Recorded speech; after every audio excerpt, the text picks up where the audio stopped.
Vamos a utilizar nuestra fuente de alimentación para poder detectar el cortocircuito en una placa. Esta fuente de alimentación es de 15 voltios, 2 amperios y la vamos a setear al voltaje de batería que es 4.2 aproximadamente, ¿no? 4.2. Entonces, ahí tenemos el voltaje de batería y lo que vamos a hacer es darle la alimentación mediante los pines del conector de batería, ¿no? Primero identificamos cuál es el lado positivo y cuál es el lado negativo, ¿no? En este caso, el primer contacto es el positivo y el tercer contacto es el negativo, ¿no? Entonces vamos a ver qué ocurre cuando hay un corto de magnitud grande, ¿no? Vamos a poner por aquí el lado positivo y el lado negativo lo vamos a colocar por acá. Y miren, nuestra fuente está marcando cortocircuito y se ha protegido yéndose a 0 voltios, ¿no? A 0 voltios, 0 de corriente. Eso es gracias al circuito de protección que tiene la fuente de alimentación, ¿no? Estas fuentes, al detectar un cortocircuito, cierran el paso de corriente de voltaje y manda todo a 0 para evitar algún tipo de daño. Entonces, hemos visto que en este caso nuestra fuente de 2 amperios ha quedado, por así decirlo, chica, ¿no? Ha sido consumida totalmente la energía y nos ha detectado un corto. Este tipo de problemas, por ejemplo, hace que tu teléfono no encienda, que por más que le pongas una batería cargada, ¿no? Aún estando apagado, manda toda la energía, la elimina prácticamente y hace que cuando tú quieras encender, pues ya no tengas voltaje, corriente y no enciendas el equipo, no puedas encenderlo. Entonces vamos a detectar cuál es el componente que está en cortocircuito y está ocasionando este tipo de problema.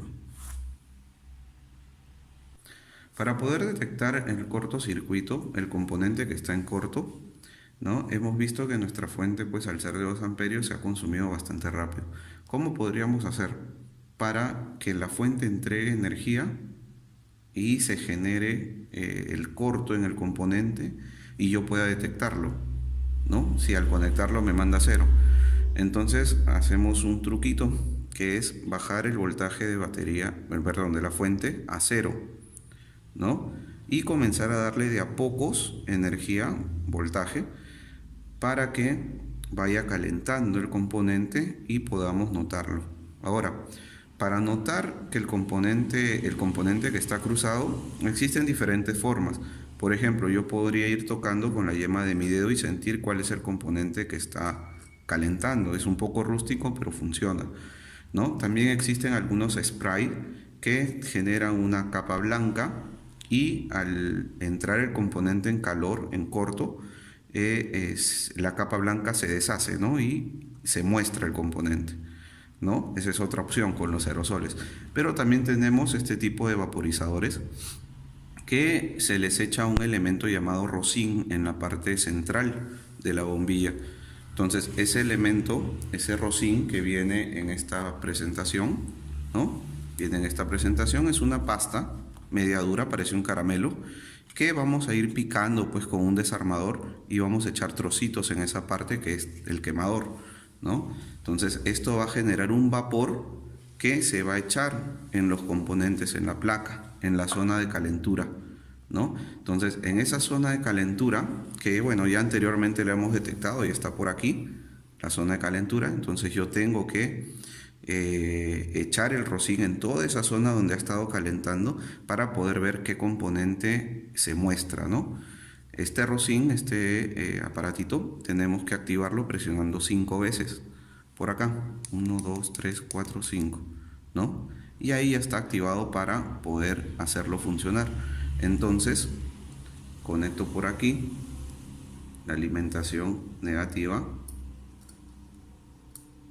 ¿no? Y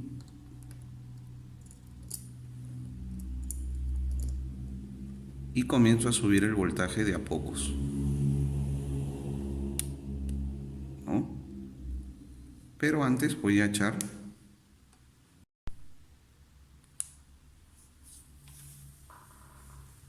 ahí vemos que se va generando el vapor, y vamos echándolo en toda la tarjetita, ¿no? En toda la zona que hemos detectado que está calentando, ¿no?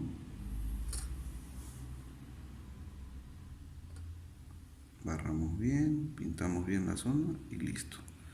Una vez que ya hemos hecho este paso, comenzamos a aumentar el voltaje de a pocos y atentos a esta zona para que vean cómo va a ir mostrándose el componente, ¿no? Vamos aquí elevando el voltaje de a pocos, ¿no? Y en algún momento va a comenzar a subir la corriente. Como nuestra fuente es de 2, nosotros tenemos que cuidar que la corriente no llegue a 2. Vamos haciéndolo despacio y vamos a ponerle 1 punto ahí. Y miren, ya se mostró el componente que está dañado, ¿no? En este caso el componente sería vamos a ponerlo a 0. En este caso el componente sería un PMIC, ¿no? Un administrador de energía, ¿no? Entonces ese es el componente que está mostrándose, que hemos visto que está pues en corto, ¿no? Este componente tendríamos que cambiarlo para poder solucionar el problema de esta placa, ¿no? Entonces, si ustedes tienen una fuente de 2 amperios, ¿no? Que cuando la conectes a un equipo, te mande pues un cruce tan alto que haga un corto y absorba la energía de la fuente prácticamente, ¿no? Tú puedes jugar con el voltaje para que puedas darle la cantidad suficiente de corriente y pueda el componente que está cruzado pueda manifestarse, ¿no? Mediante la ayuda del tacto, mediante la ayuda de los spray que existen, que es algo similar a lo que hemos usado, y mediante este aparatito que es el vaporizador, ¿no? De Rosin, ¿no? Que viene con esto, ¿no? Esto se inserta en la capsulita del medio y se genera el vapor, ¿no? Entonces, de esta forma hemos podido ver cómo es el comportamiento de un equipo cuando está en cortocircuito y cómo hallar el componente averiado, ¿no? Eso es todo. Gracias.